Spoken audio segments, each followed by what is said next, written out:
Hello everyone and welcome to this short video on measurement that is dealing with the surface area of right prisms. Now, right prisms are regular shaped prisms such as cubes, rectangles, triangular prisms, and things like that, where we have some central dissections where that dissection is the same all the way through. That is a right prism. Okay.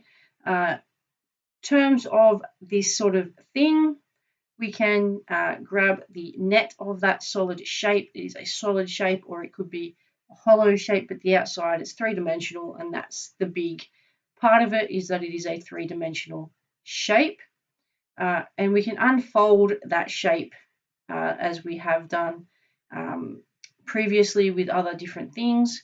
So we can break it down into those more manageable pieces that we've been talking about in other videos. So we're still wanting to break it down into those small, more manageable pieces. And what we can do is we can unfold our shape to create the net.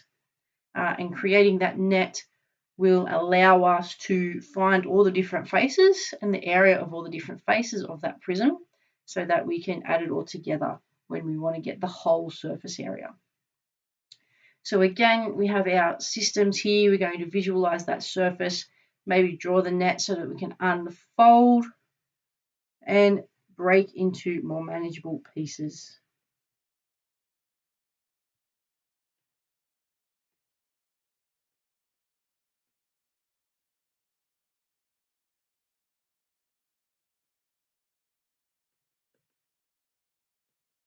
More manageable, hiding behind the calculator there.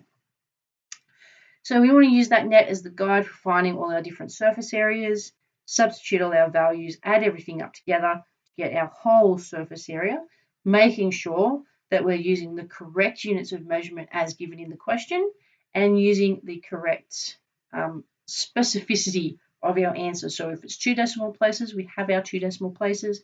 If it's 1, whole numbers, whatever the case may be. Okay, let's have a look at our first example. Here it is. We have find the surface area of a 4 centimeters cubed, a 4 centimeter cube. So each side is a 4 centimeter square. So this side is just a 4 centimeter square, as is this side. That's just another 4 centimeters square. We have another 4 centimeters square there. So if we were to break this down and break it up into its net, we would start in the middle with that square from the bottom. So that's this bit down the bottom here.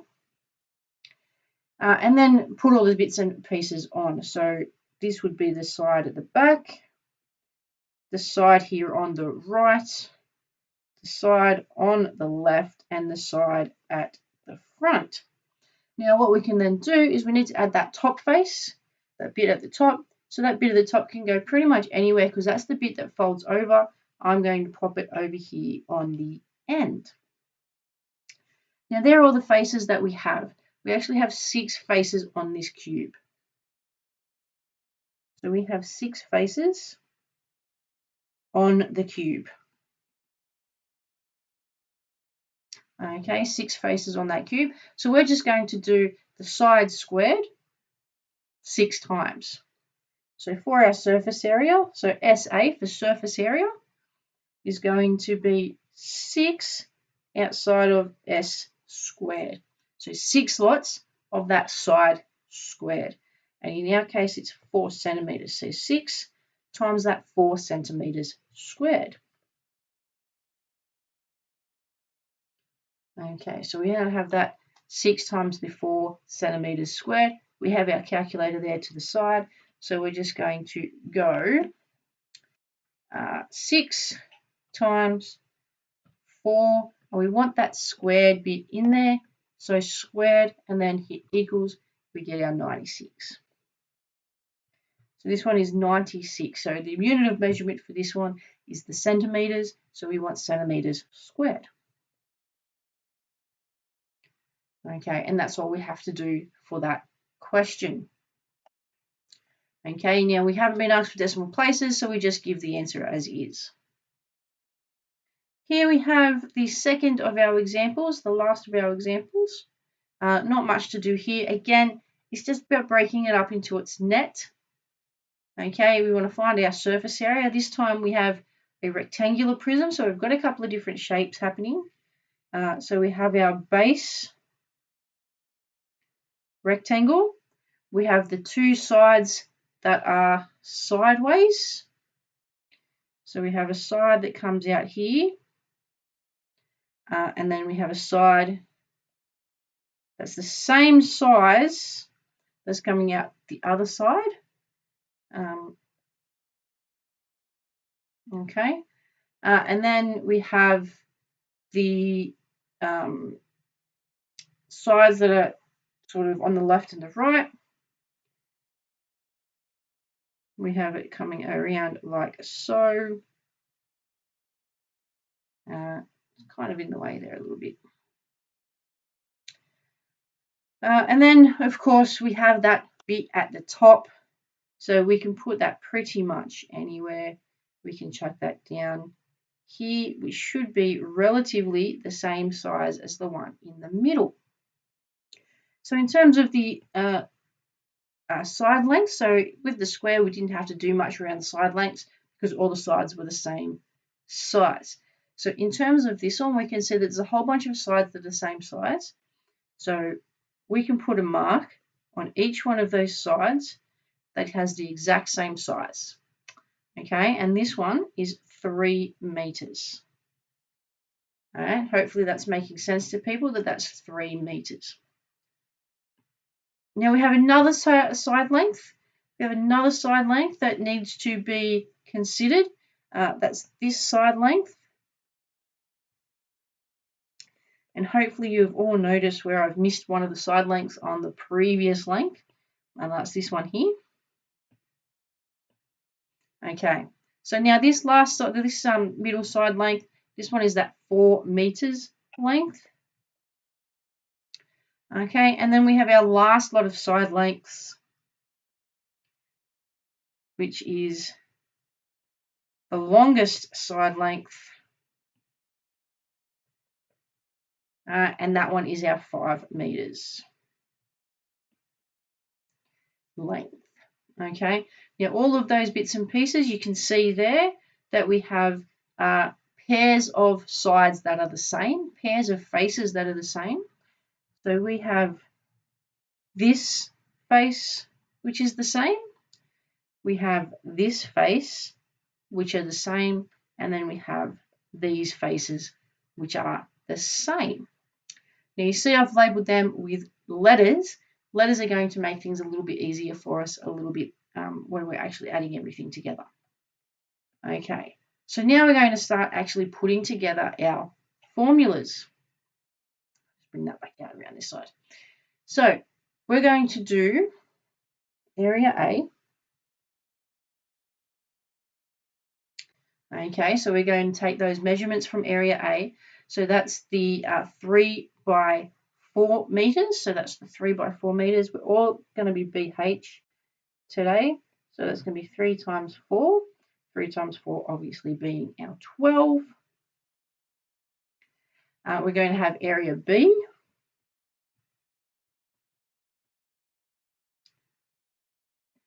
Okay, area B still being BH. But area B is going to have a 3 by 5 measurements, 3 being the short side, 5 being the long side. And obviously the 3 by 5, 3 times 5 is going to be the 15 number. Okay, so 15 meters squared. And then we're going to have area C. Again, that's going to be our BH for our formula. And area C is 4 by 5 meters. Hopefully you can see on the diagram where that's come from, 4 by 5 meters. 4 by 5 obviously being 20. All right. Now all we have to do is add all those up. So surface area will equal A plus B plus C in this case. We're going to keep it a little bit shorthand. It's not necessarily going to be those letters themselves. It's really area A, area B, and area C. Let's just keep it a little bit shorthand. So it's going to be 12 plus 15 plus 20. So we can either add that up on our calculator. We can do it in our head if we really wanted to. We really probably should. So the 20 plus the 15, well, that's going to give us 35, plus the 12 is going to give us 47. And just to make sure that we've got that right, just made a meal of that one. Make sure that we've got it right. Let's just double check it in our calculator. So we're going to have 12 plus 15 plus 20 equals 47. So there you go. My math has worked out pretty well for me today. Now there is one other method that we can use to do this. And if I get my pretty green pen. So what we can do for this is we can actually do it all in one go. So I can say surface area equals BH or 2BH. It should be 2BH plus 2BH plus 2BH. Now, hopefully someone in the audience has picked up the fact that the surface area that I've got there is really only for one lot of each face. I need 2 lots of each face, so I want 2 lots of 47. So that is going to be 94. So our final answer for the surface area is going to be 94. So let's have a look and see if that works out in our other method. So if I have 2 times 3 times 5 plus 2 times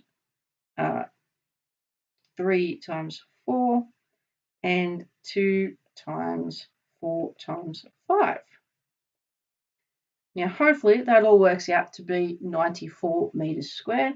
So let's give it a go.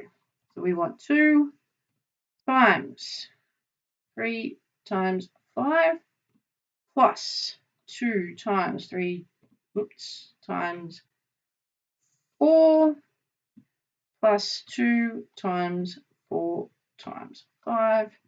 Now, hopefully that all works out to be 94. Let's fix that back up. 94 meters squared. So there's 2 completely different methods. Just got to make sure that with that first method, you're remembering to do everything twice. With that second method, because you're automatically putting the 2's in, it's just a little bit of an easier way to do it. A little bit less working out. You can see there I've used something like 13 lines of working for the first method. I've got 3 lines of working for my second method. So it saves you a little bit of time, a little bit of effort, and make sure that you get things done the correct way.